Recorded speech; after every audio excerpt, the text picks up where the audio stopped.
What's up, everybody? So I got a little bit of rant today. I don't know, rant, whatever you want to call it. And I want to say, just starting off, it's I'm not anti-technology like Randy B. I love the forward-facing sonar, side scan, down scan, all of that kind of technology.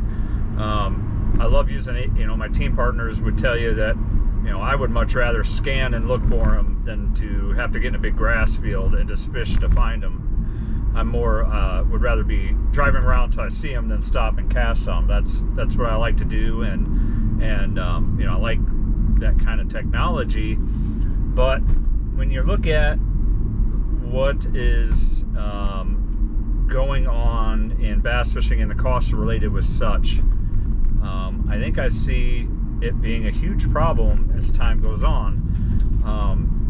And I say that because when you look at to buy, let's say 2001, you could buy a bass boat that was ready to go, tournament ready, had a 36 volt trolling motor and your 250 horse, and back then probably one screen at the console, one up front.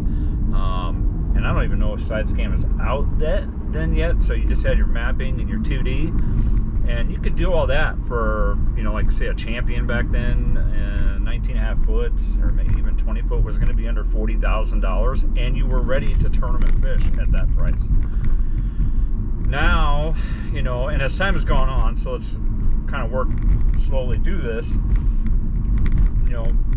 2000, 2001, you could buy that. And then as time went on, say 2007, 2008, whenever it was, maybe 2006, side scan and that started coming out. So then you had to have those units, right? And, you had to have those units. And so that was an added cost. Now you needed to have side scan. And then, both front, back, they needed to be linked together so that they talk to each other. So when you set a waypoint, it would go to the front. Fine, and I like that. I learned to use that on Kentucky Lake. Then, that wasn't enough. You had to get the 0.1 puck so that when your boat would go backwards, even though you're still pointing straight forward, that the whole map wouldn't turn, or the arrow wouldn't turn. It would keep pointing at where you were casting to. All good and well. Another little added cost, but not huge. Then come out power poles and the talons. Great addition because they help save a spot. You can put them down after you caught one, do your calling, whatever. Another $1,500 to $3,000, depending if you got one or two. Everybody started out with one, and then it went to two, and then it progressed from there. And then sometime down the line, now everybody's got two power poles, and now you're starting to see guys run two screens, one for side scan, one for mapping at the console. Then that turned into console, and then the front of the boat, the bow of the boat, another added $3,000, right? Guys are doing that, although you can still get by with one of one. Then came out Panoptics, and then which never really quite took when it first came out, but it was getting there. And then the Ultrex came out where you could do spot lock. So now you had your talons, and now you had a $3,500 trolling motor that a Vortex or something would be like $1,500 to $1,800. Another added cost. Now you're starting to see the boat prices tick up. So now from 2000 to 2010, it goes from $40,000 to get a rig where you can go fish tournaments to now 60, 65. And you see where this is going. It's getting, just slowly, incrementally getting tougher and tougher and tougher. But you have to do it, even at the club level. If you're a competitor, you want to compete, and you want to at least be on the level with the other guys that are good fishermen. You had to have those things. So it just kept adding on. And now where we're at now, where you got to have live scope. Okay, I have live scope. I've got a smaller screen than most. I've got the 9-inch instead of the 12, but I have it. up front and the live scope up front, and then I have just one screen at the back. A lot of river fishing, so I don't know if 2 is necessary in the river, but if I go past that, I'm going to have another screen at the console. And now there's that, and another added cost. Now the price of the boat starts to creep up. Then they went to, you got your Ultrexes, and now you got your $5,000 move, or whatever those new trolling motors are called. It doesn't even matter to me. It doesn't matter. I'm not going to have that on my boat. It's just too much. But now they're also adding the trolling motors to the back of your power poles, or your Minn Kota Talons, or whatever, which, by the way, looks great, but it's another added cost. And now boats to be, it's ridiculous. At the BFL level, which is a $250 entry fee, on the river you can probably get by with not keeping up with the Joneses. But if you're fishing a Kentucky lake or an offshore fishery or something like that in a BFL division somewhere else, you got to keep up with that, because there's going to be inevitably 10, 20, 30 guys that have that. And you got to have that to keep up with them.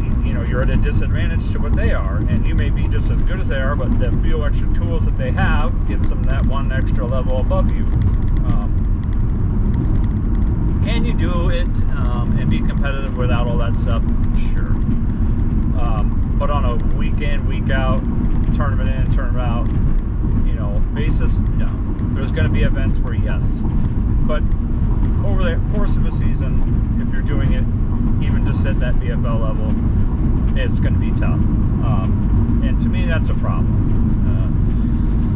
Where you got to spend 80, 90, 100 grand on the price of a house not that long ago, a decent smaller house, to just be competitive. I think you're going to see, I just think you're going to see guys start getting out of the sport. And I don't know if I'm going to ever get out of it, but I certainly may not do it at the level. I might do it for fun, or fish a flat bottom series somewhere or something like that. I've kind of put a goal to myself to make one hard push this year on the BFLs, which I've done for 6-7 years. I made the regional last time I tried, and since then I fished one here, one there, kind of a thing, and done okay, and cash check here, cash check there, whatever. But very little practice sometimes, if any at all. I've given myself one hard push this year, and to do well, and hopefully if I can win one or two. I have all the practice time this year that I've wanted to have, so usually I would show up if I got half of a Friday. That would be all I would get. Now I'm going to have 2.5 days for each one, and then the regional is in my hometown, where I'll have the week's practice for that regional. So I'm set up to do well, and if I do well, then I'll keep pushing on. If it's a tough season financially, I might have to look at selling my glass boat, getting a flat bottom, and just fishing, random little river tournaments here and there, and just fun fishing, because the cost of things, and not just the cost of a boat, the cost of insurance has gone up. For boat insurance, way more than the last boat I bought, by $800 a year. The cost of travel, the cost of food, the cost of gas, all these things are at least twofold from the last time that I made a run at fishing all the BFLs to make the regionals. So you look at that, if you're not going to go beyond the regionals, or beyond a BFL, which if you're not going to try to fish Toyotas or qualify for the leads, owning a boat with all that shit on it makes 0 sense, unless you're doing it like a Todd Castledine or something like that, and that's what you do. And if that is, and you have the money to do that, and you can make that work, and you have the time, perfect. That's what I want to do. But I'm just not in a financial situation to do that. I have to have a regular job, and then hopefully it's a good year, and I can build upon that and use money I make from that to go further. But if I don't, I'm looking at that's the end. And I think there's going to be probably a lot of people that that are gonna have to do that. I don't know. You don't know everybody's financial situation, but if these guys are business minded and just looking at the cost to do those things, it just doesn't make sense. If I can fish river tournaments and do it out of a flat bottom and a backwater and not need all that stuff and have a $10,000 flat bottom instead of a $90,000 boat, it's probably will happen if it's not a great season for me. So, I plan on I'm giving myself every opportunity with the amount of practice I'll get this year. This is the most practice I've ever had in any year, other than a couple years back. I had quite a bit of practice with my team partner and I, Fishing Angler's Choice, and we did very well that year. So I plan on doing very well this year in the BFLs with having that amount of practice. So that's my rant. I just think that they're never going to sell enough boats. They're never going to sell enough electronics. There's just not enough people doing it and buying brand new to bring the cost of those things down. And then by the time the cost of them does come down, it's too late. It's like buying that's a $500 computer, but it's 10 generations ago of software, and saying that computer is going to be the same as the brand new one that came out. It's just not possible. So I don't think we'll ever see it like TVs that come out. They started out at plasmas were $4,000 or $5,000. Now you can get a flat screen for $300. I don't think we'll ever see that in the fishing industry. I don't think we'll ever see a live scope system selling for $400 or $500. It's just not going to happen. And that's the sad reality of the sport, and I think it's a problem with so many people working regular jobs to try to achieve this dream.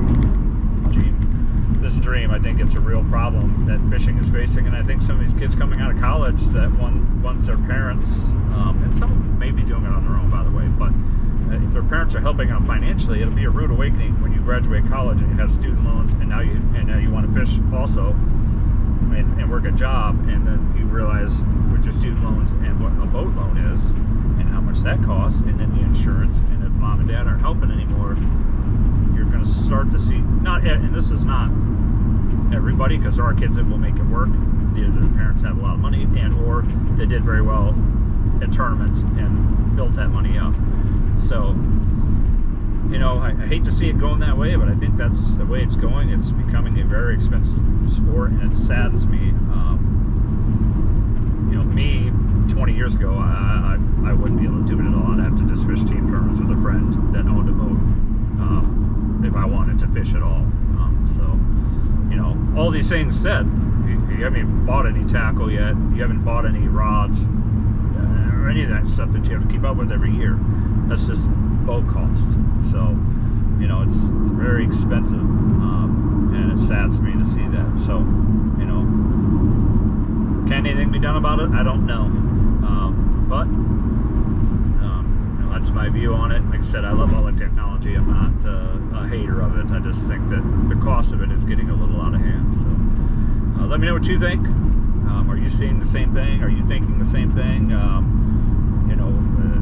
Do you hate to see where the direction of it is going cost-wise, and the need to keep up and be in a level playing field, which also, by the way, they've got to come up with some sort of rules at the BFL level and above, or even above that maybe, where you're only allowed so many things on a boat. 2 up front, 2 screens up front, 2 at the console. That's it. They've got to cap it at somewhere. Cap the horsepower. You can't run around with a 350 or a 400 on the back. They cap that at 250. Maybe that's a safety thing, but I don't know. They got to figure out a way to regulate that like a NASCAR would do or something, to where it doesn't seem so far out of reach for the blue-collar guys like myself. So the screen keeps moving.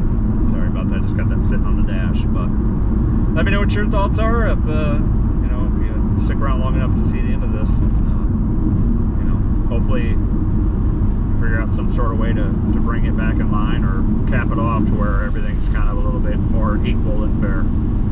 Thanks for watching. Appreciate it.